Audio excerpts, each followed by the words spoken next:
ओम नमस्ते जी। आइए आज की चर्चा को प्रारंभ करते हैं। ऋग्वेद के प्रथम मंडल के 38वें सूक्त का 14वां मंत्र है। ओ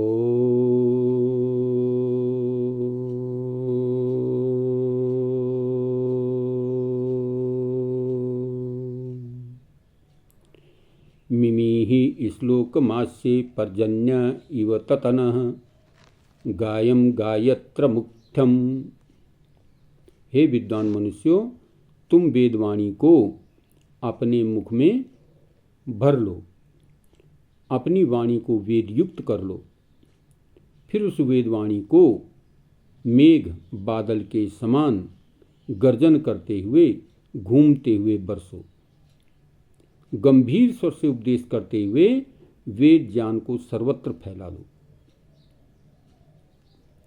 स्वयं गान करो और दूसरों को गान करवाओ। ये प्राणों की रक्षा करने वाले वेद ज्ञान को, वेद मंत्रों को स्वयं पढ़ो और दूसरों को पढ़वाओ। कि बहुत सुंदर चर्चा, बहुत बढ़िया तरीके से मंत्र में जो है उपदेश दिया गया है मनुष्य के लिए कि हे मनुष्यों, पहले स्वयं पढ़ो, पहले स्वयं वेद मंत्रों को अपने जीवन में उतारो और फिर अपने जीवन में उतार करके इनको क्या है, मेघ बन करके, बादल बन करके, जिस प्रकार से बादल विचरण करता हुआ, घूमता हुआ, गर्जन करता हुआ वृष्टि करता है पृथ्वी पर, जगह जगह उस वृष्टि को कर देता है, ऐसे ही तुम भी वेद मंत्रों का स्वाध्याय करते हुए इन वेद मंत्रों को सर्वत्र फैला दो। बादलों की तरह बन करके गर्जन करते हुए बरस जाओ, जहां अज्ञान है वहां बरसो और वहां से जो है ज्ञान का प्रसार कर दो। तभी जीवन का उद्देश्य पूरा होता है। तो बहुत ही बढ़िया इस मंत्र में चर्चा है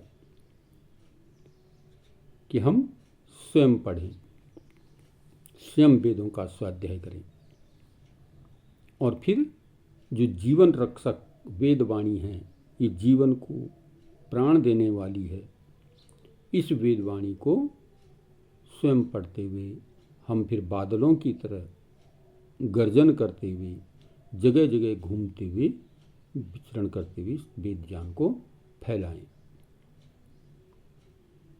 तो इसमें बहुत सुंदर तरीके से बताया गया है कि हम इस जीवन को उन्नतमय बनाएं। पहले हम स्वयं पढ़ें, स्वयं अपने परिवार को इस वेद मंत्रों से फलीभूत करें, सुशोभित करें और फिर उसके बाद आगे बढ़ें। हम जीवन को उन्नतमय बनाने के लिए, जीवन को सुंदर बनाने के लिए यहाँ पर विशेष प्रकार से चर्चा की गई है कि स्त्री ही ब्रह्मा बभूविथा, यानी नारी का विशेष योगदान होता है, उसको ब्रह्मा कहा गया है, निर्माण करने वाली कहा गया है। जैसे ब्रह्मा होगी उसकी वैसी उसकी रचना होगी। ब्रह्मा सृष्टि के रचनाकार को कहते हैं। तो परमात्मा की रचना कहीं भी किसी प्रकार से त्रुटिपूर्ण नहीं है, परिपूर्ण है हर जगह से। ठीक इसी प्रकार से स्त्री को भी ब्रह्मा कहा गया है। तो जय ब्रह्मा अगर विद्वान होगी, सुशिक्षित होगी, वेद का जानने वाली होगी, तो उसका निर्माण भी फिर उसी प्रकार से होगा। और इसको सार्थक किया था माता मंदालसा ने, जो विदुषी थी, वेद की जानने वाली थी। उसने अपने 3 बेटों को जो है सन्यासी बना दिया और चौथे को राजा बना दिया। और सन्यासी का ही कार्य है ये जो श्लोक निर्देशित कर रहा है, ये विशेष प्रकार से सन्यासी के लिए ही है। मिमिहि श्लोकमास्येन, सन्यासी अपने वेदों को भर करके और फिर जगह जगह विचरण करते हुए, बादलों की तरह कहते घूमते हुए,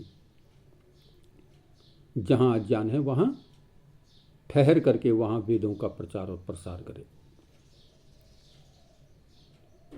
पहले स्वयं योग्य बने, यानी सन्यासी बने, विद्वान बने, और फिर उसको घूमते हुए सर्वत्र उसका विचरण करें, फैला दें।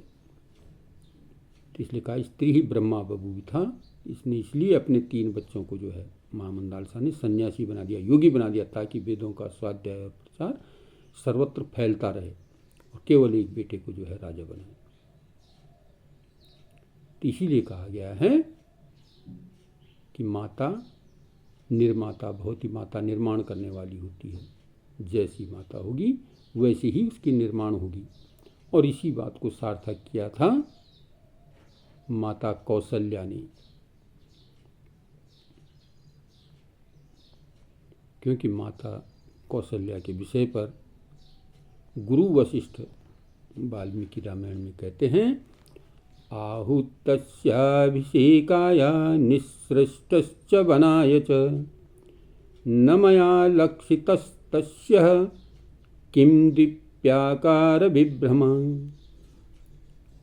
गुरु वशिष्ठ कहते हैं कि मैंने राम की दोनों अवस्थाओं को देखा है, राज्य प्राप्ति के रूप में उदय की अवस्था और राज्य हरण रूप में अस्त की अवस्था। उन दोनों अवस्थाओं में राम के चेहरे पर कोई विकार उत्पन्न नहीं था, किसी प्रकार का भी उनके जीवन में विकार नहीं हुआ। तो ये हमें निर्देशित करता है, प्रतिष्ठित करता है। आपने देखा होगा कि उदय होता हुआ सूर्य लालिमा लिए रहता है, और अस्त होता सूर्य भी लालिमा लिए रहता है, किसी प्रकार की शिकस्त, किसी प्रकार का सिकन उसके जीवन में नहीं होता। तो कहते ठीक इसी प्रकार से राम के जीवन को भी गुरु वशिष्ठ प्रदर्शित करते हुए कहते हैं कि मैंने राम के उस जीवन को देखा है। उदय होता हुआ जब राज्याभिषेक की तैयारियां चल रही थी, तो कहते उनके चेहरे पर किसी प्रकार की खुशी के भाव नहीं थे, उत्साह के भाव नहीं थे कि मुझे राजा बनाया जा रहा है। और ठीक इसी प्रकार से जब विपरीत अवस्था आई, राज्य छीना जाने लगा और 14 वर्ष का वनवास का समय आया, तो कहते उस समय भी राम के चेहरे पर किसी प्रकार की शिकस्त नहीं थी, न कोई प्रश्न था, न कोई क्वेश्चन था,